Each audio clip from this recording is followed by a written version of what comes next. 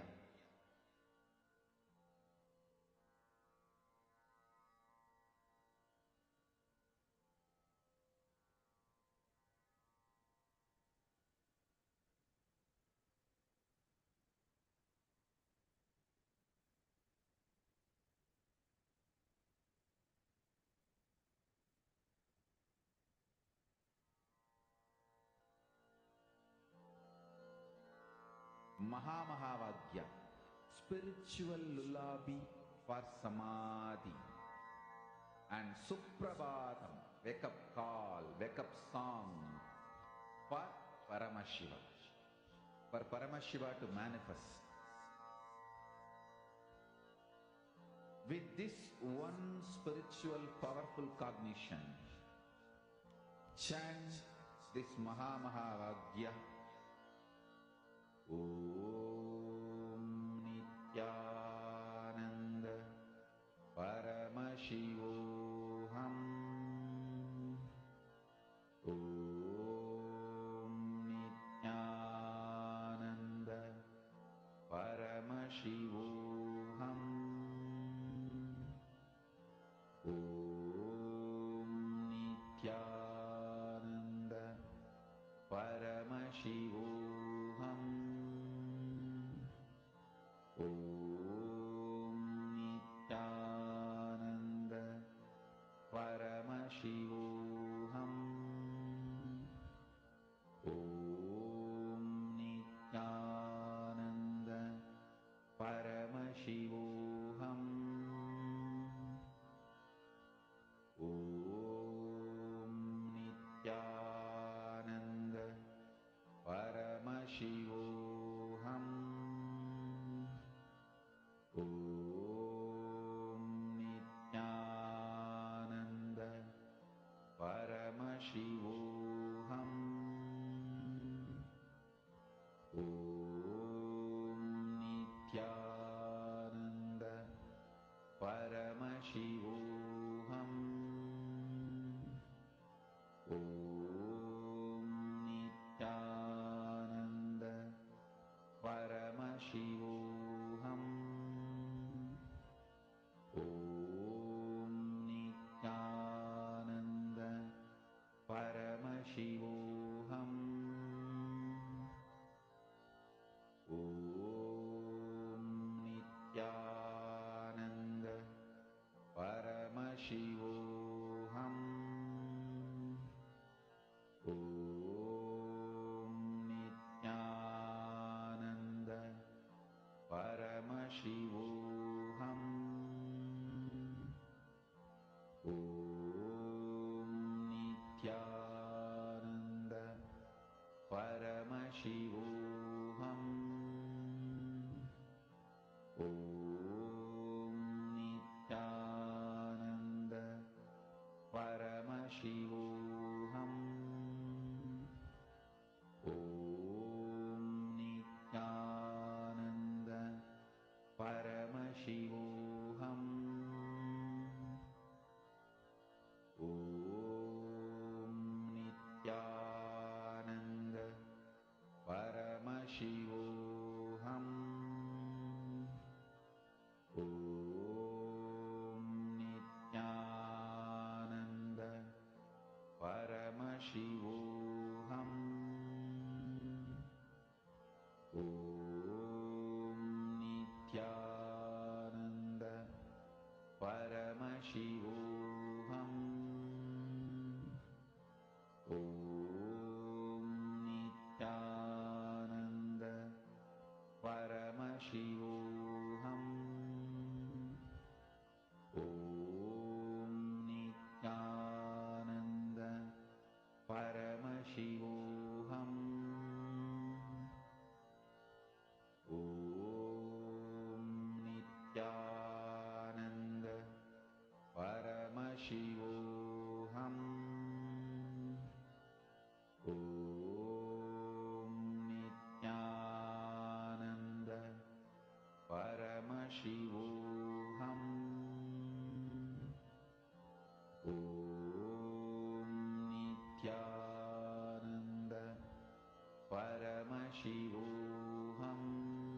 Nithyananda Paramashivoham. Nithyananda Paramashivoham. And check the temperature of the liquid that you're holding. Check and see if the temperature has increased or decreased. Play with it. Now, we're moving to the next session. And in this session, Swamiji is actually going to be revealing to us the secret of how we are beyond pain, beyond suffering. Let's now listen to the revelation from Swamiji.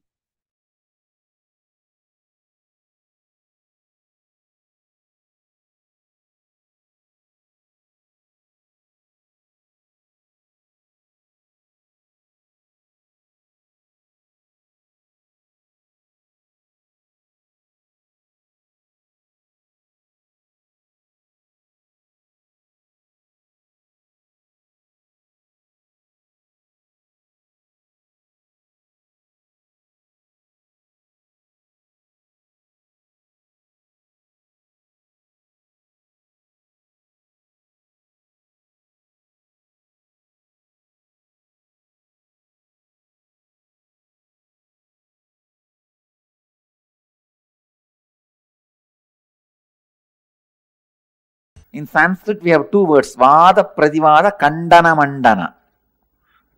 Means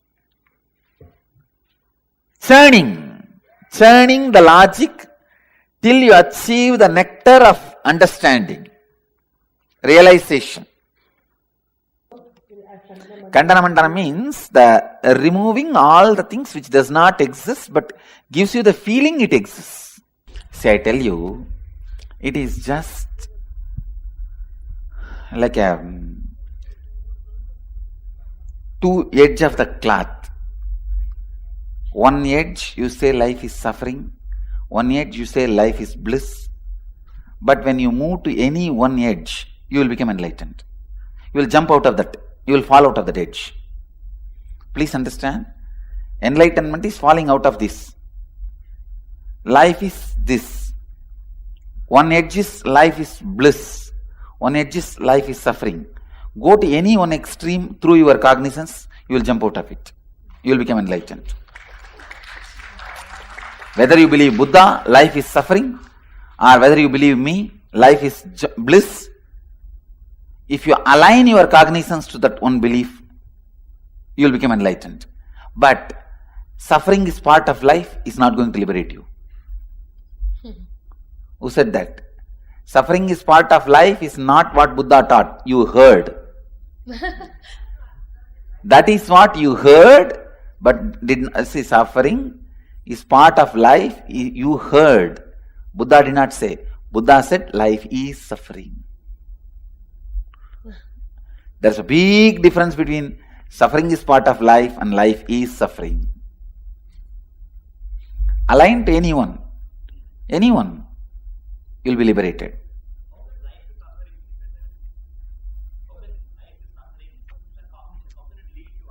Whatever you know as life is suffering, so escape from it.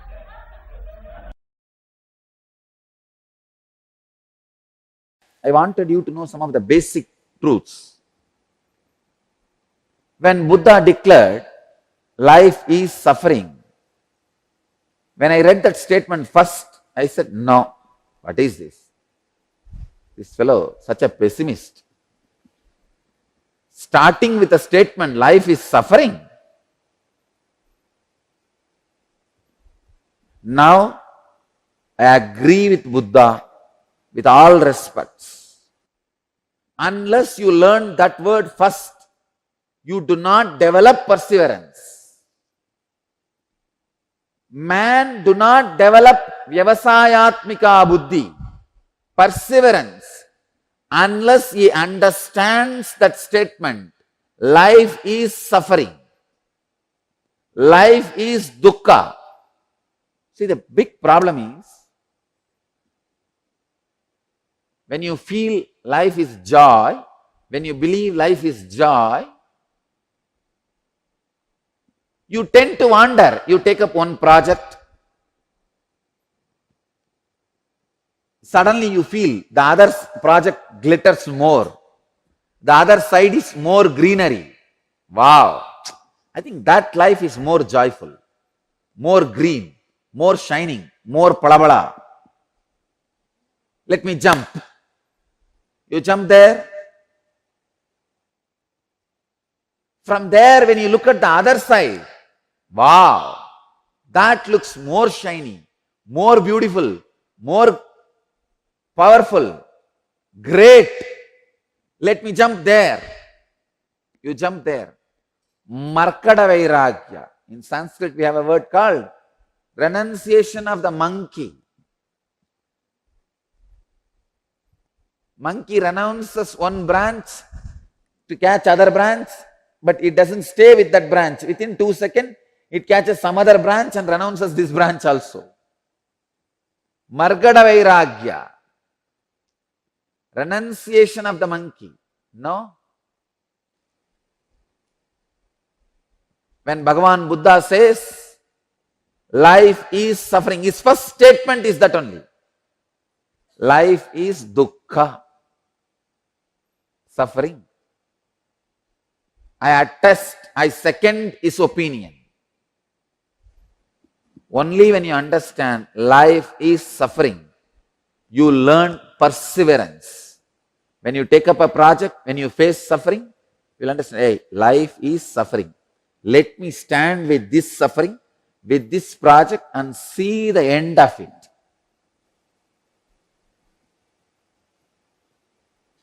Truth is life is joy. Fact is life is suffering. Till you experience truth, better be with fact.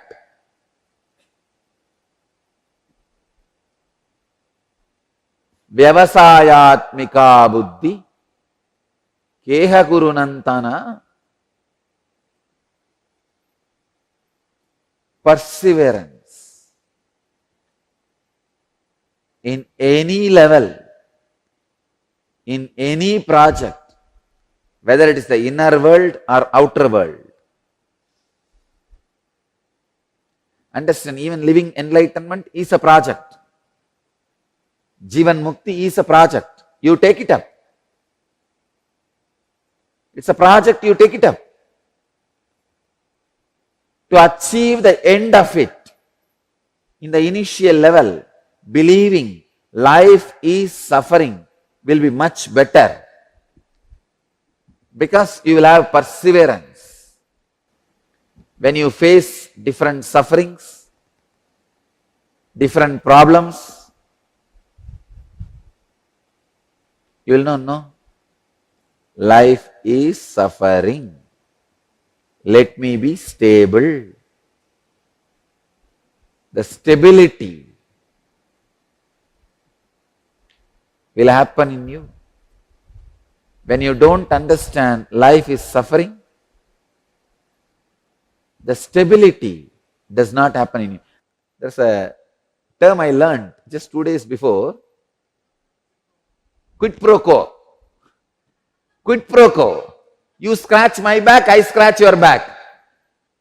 Just 2 days before, I was learning this word. I have teachers all around me. See, when you are ready to learn, you will have teachers, everybody all around you. Quid pro quo. You scratch my back, I scratch your back. Let both of us be together. This is the way the collective illusions are spread. Collective delusions are created. For thousands of years, people were believing earth is flat because of collective delusion. You scratch my back, I scratch your back. Collective delusion is the worst suffering a man can have. When you know life is suffering, you will have the perseverance. You will have the determination. You will have the vyavasayatmika buddhi. If you believe life is suffering, You will have the perseverance. You will have the determination to be stable and achieve. Vyavasayatmika buddhihi, fixed resolve. I tell you, which is a basic requirement for external and internal enlightenment, external and internal success, external and internal achievements.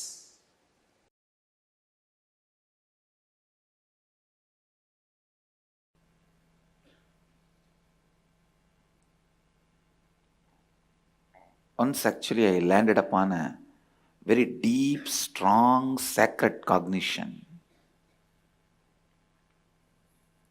in my life that I cannot be hurt. I cannot have any pain.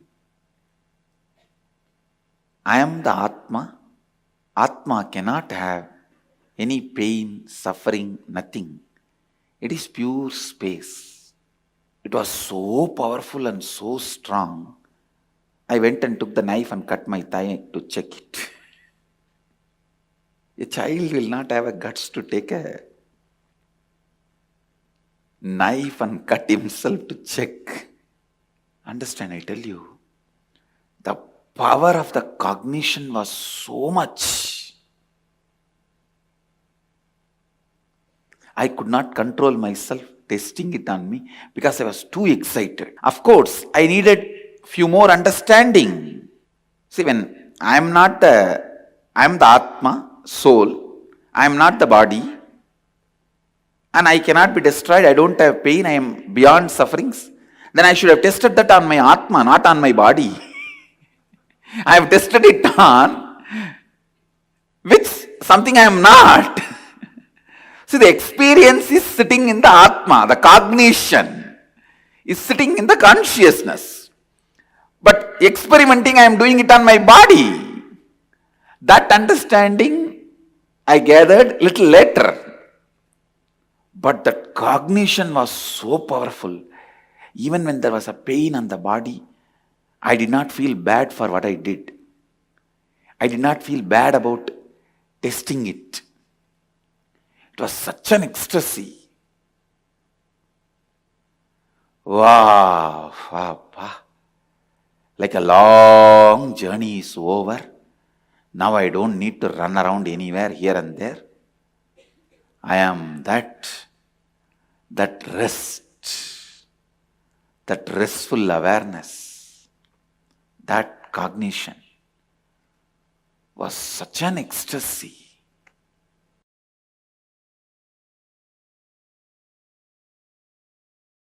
When I cut my thigh and went back to Annamalai Swamigal, he said, what you did is neither wrong nor right.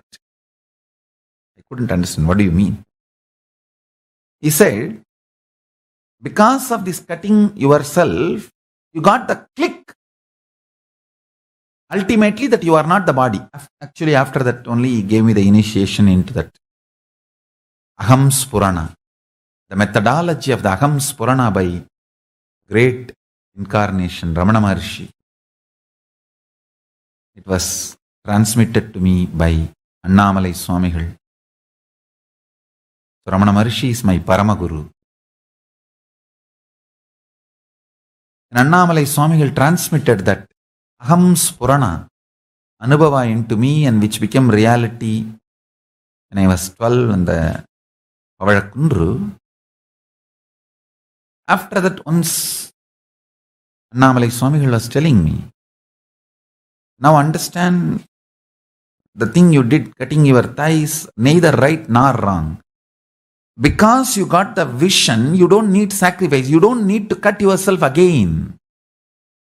If Annamalai Swamigal said cutting yourself is right, I would have been continuously doing that everywhere. And all of you will be sitting and cutting yourself. It is not right. Same way, it is not wrong. You need certain kind of a ferociousness to do sacrifice till the vision clicks. That kind of a ferociousness is required for the vision to click. So because the ferociousness is required for the vision to click, the experimenting on yourself, cutting yourself, your thigh was not wrong. Because it is not required regularly, once the vision clicks, it is not right.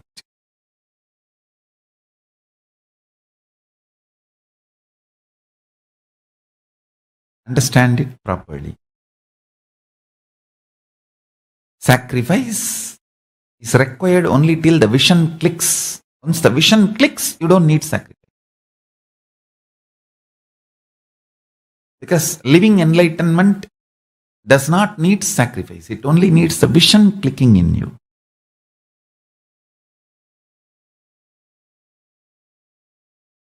But till the vision clicks, you need to have the patience and perseverance, will, persistence. For that, you need sacrifice.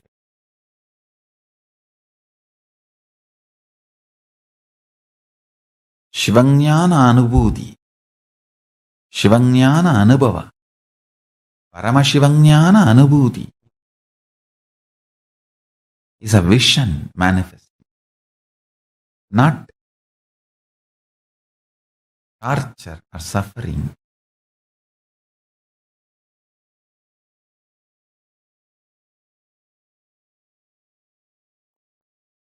The fundamental cognitions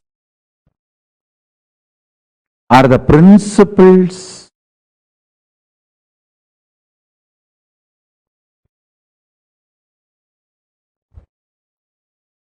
the foundation principles you cognize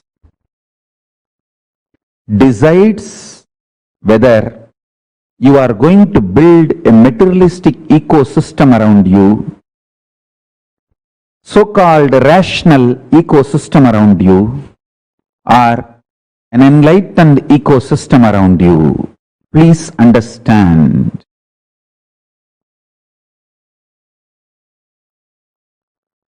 All the so-called conclusions of the science and rationality is not rationally rational or scientifically scientific. All the cognitions, politicians,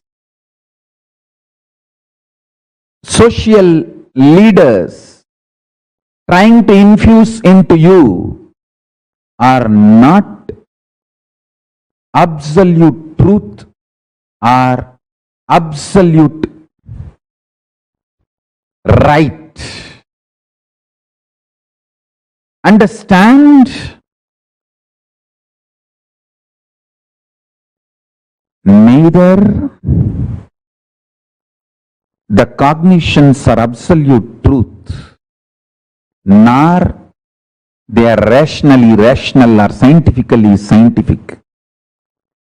But unfortunately, the cognitions you cognize decides the quality of life you are going to have. Understand? The ultimate Tyagi, Paramashiva, reveals all the truths as it is in Vedas and Agamas for every one of us to live enlightenment and create an enlightenment ecosystem around us. Please understand.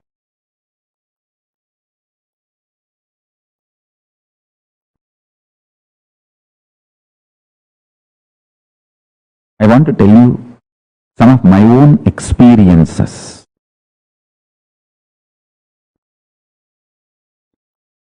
If you cognize life is pain, you are going to go on create pain. If you cognize life is bliss, you will go on be creating bliss. If you cognize life is hard work, you are going to go continuously going to create hard work. If you cognize life is joy, you are going to continuously manifest joy. The good news is cognition is conscious process. You can recreate, rebuild, reform, rejuvenate, reinvent, recreate as you want. Cognition is conscious process, not unconscious, random happening. It's a conscious process. You can recreate, rejuvenate, reinvent, redesign, rebuild your conscious process.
Nithyanandam, sorry for the technical glitch.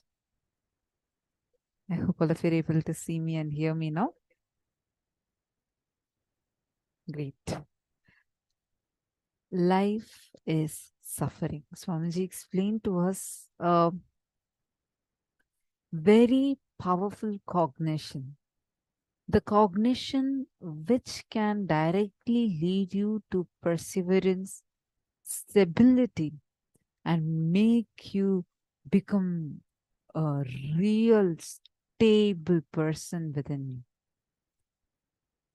See, when we go on expecting that life should be something like miraculous, yeah, like there are tons of expectations that we usually put on life.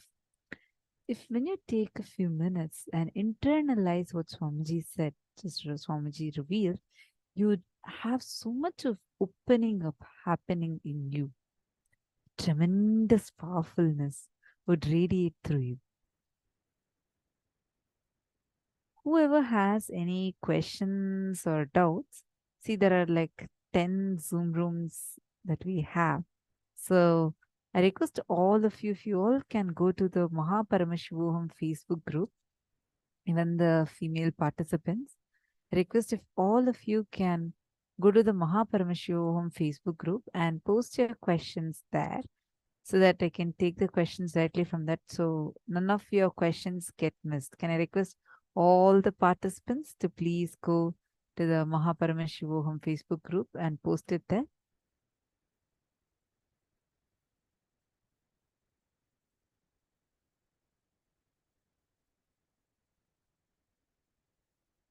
Here, this is the Facebook group.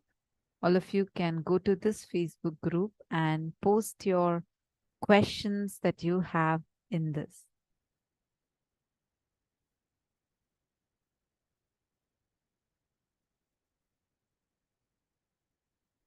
I know essay session is just so beautiful. I think all of us will keep seeing and sharing this picture again and again and again. I request all of you now take a few minutes and post your understandings. Go to this Facebook group and post your questions, your understandings, your clicks, cognitions, everything here. I request all the participants to go to the Facebook group and post it.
Post whatever clicks, whatever understandings you have had.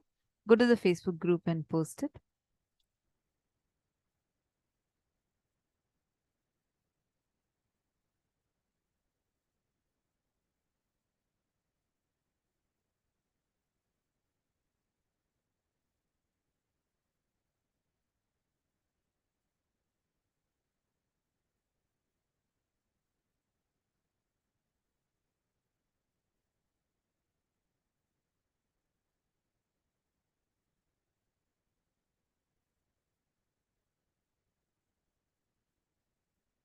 Though this cognition, we may feel like, what? Why is this sounding like life is suffering? Understand, but just by you cognizing this one word, when you cognize it properly, what opens up in you is something really powerful. This is a secret of Maya, secret of suffering. When you understand this secret, you will be liberated from it forever. Take a few minutes, internalize whatever you have understood, and go to the Facebook group and post it on the Facebook group. I request all the participants to go and post it.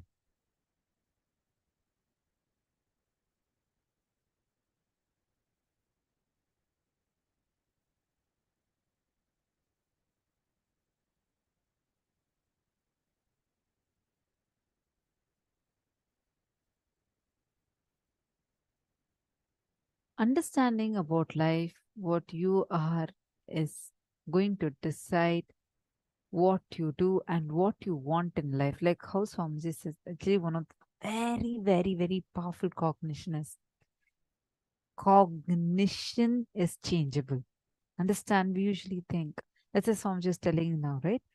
That cognition is not something that just happens automatically or a default process.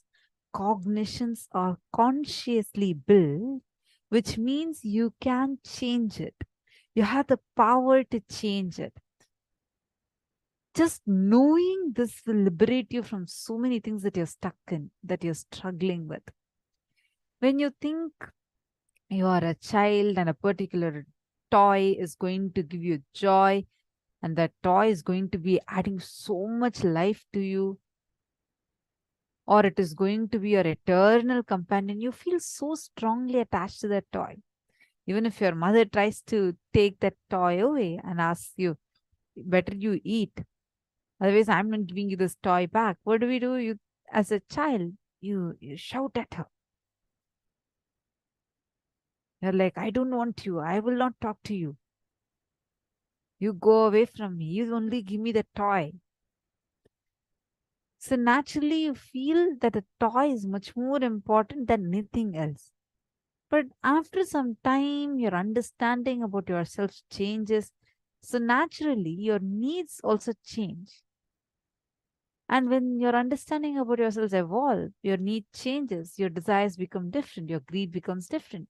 The transformed desire does not bind you. That then the same toys does not even matter to you. How many of us have had, right? Like all of us have had something in our childhood that we thought that this is going to be eternally there with me. But then the moment you evolve as a person, when your understanding about you evolves, when the understanding you carry about yourself changes, your greed, your desire, all of these also changes. Understand, transformed greed does not bind you. Transformed fear does not bind you. When you think you are a child, that moment you think your whole life is going to be childhood and that toy is going to add so much of joy, it will be an eternal companion. Right? First, as on now, all your fear, all your greed, all your suffering, all your pains, your pleasure, whatever you call as life, guilt, anger, anything is looked with a very short view of a few hours of your awareness. Please understand, you don't think and plan looking at the whole life. That is why Swamiji said, the Kandana Mandana means removing all the things which does not exist but gives you the feeling that it exists. For example, imagining that the other person, it's like a simple thing. How many times you have felt like you have had these kind of cognitions where you thought that, oh, look, this person does not like me. This person just does not want to talk to me. Poor fellow, that he would have just been busy probably with his office, so could not have picked up your calls just 2 times. But 100 times that rings in you, you're so convinced that this person does not like me. Probably he wants to break up. Probably the relationship is not going to work for me. This is what I thought that day itself. You go on carrying such, like you built an entire story out of nothing. The things that does not exist but makes you believe that it exists, is called as Maya. Ya ma iti Maya. That which does not exist but makes you believe it exists is Maya. Take a few minutes and list down things like this. That it first just needs your awareness. Look inside of you and pen down 10 such things. Please start now.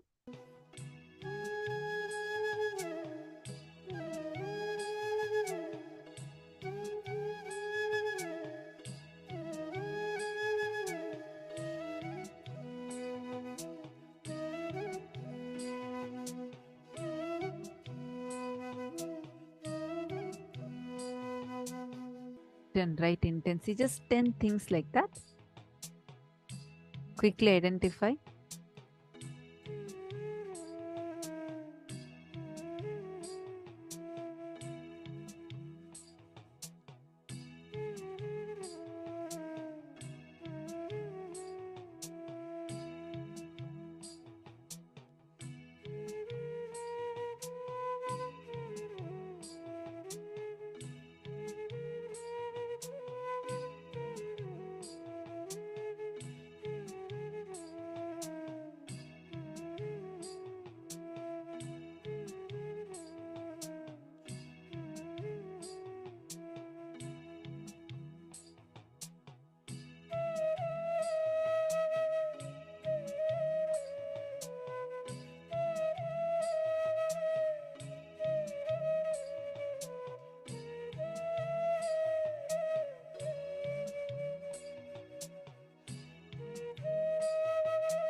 So now that all of us have went down this, if you have any questions or doubts, feel free to ask. You can just go to the Facebook group, Paramashivam Facebook group, and you can post this there. Take a few minutes and go to the Facebook group and post any questions that you may be having. Okay, I see Ma Stephanie has posted, life can be sometimes be pain and suffering, but life is joy, worthful, beautiful.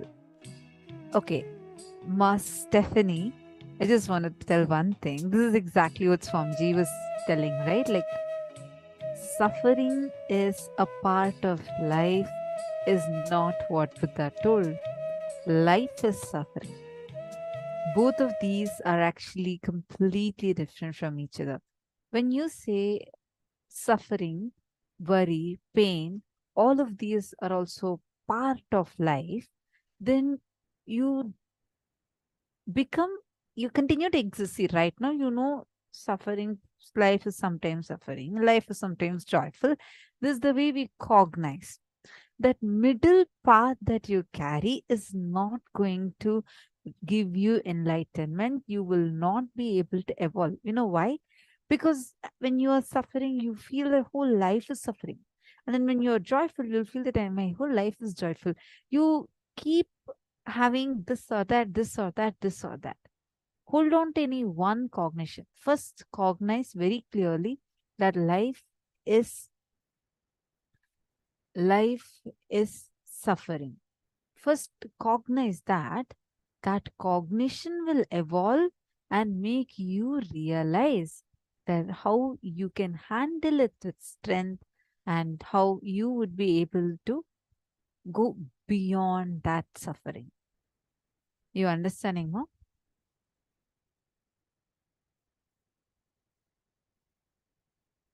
Okay, Ma. Ella Smith has asked a question. I have a question about the Haritaki powder. I see in the store that they have young Haritaki powder, another called big Haritaki powder. Which one must I buy, please? Okay, well, Ella Smith, I have never heard of such a thing before. I would just say Swamiji is only told to buy the organic version and so just make sure it's organic. Apart from that, I do not, I have never heard about something as young or old or anything like that. Any other questions any one of you have, feel free to post it in the Facebook group. We'll be taking all your questions from the Facebook group. And come on, all of you, go ahead and post your understandings and clicks as well. See, must definitely that is you understanding what I told you. Life can be both, will not take you to the extremes. You need to go to the extreme to have that breakthrough. Okay, think it's time now. Let's enter into the power manifestation session. See, sit now and you're going to be playing again with the water. This time you're going to decrease the temperature of the liquid. Have at least 5 different glasses, get at least 5 different glasses, and you're going to only spend 3 minutes on each. Sit, chant Mahavakya, check the temperature of the water now, chant the Mahavakya and declare with intensity. You're going to look at the third eye. See, as you keep willing and increase, it's like with a conscious decision, you'll be able to increase the temperature. So now, last 2 rounds we did of increasing the temperature. This round we're going to do the decreasing of the temperature. Please start now. Once you finish 3 minutes, whether you manifested or did not manifest, go to the second glass, go to the third glass. Like this, have 5 glasses of water and you are going to start playing with it now. Please start chanting the Mahavakya. Paramashivoham. Om Nithyananda Paramashivoham. Om Nithyananda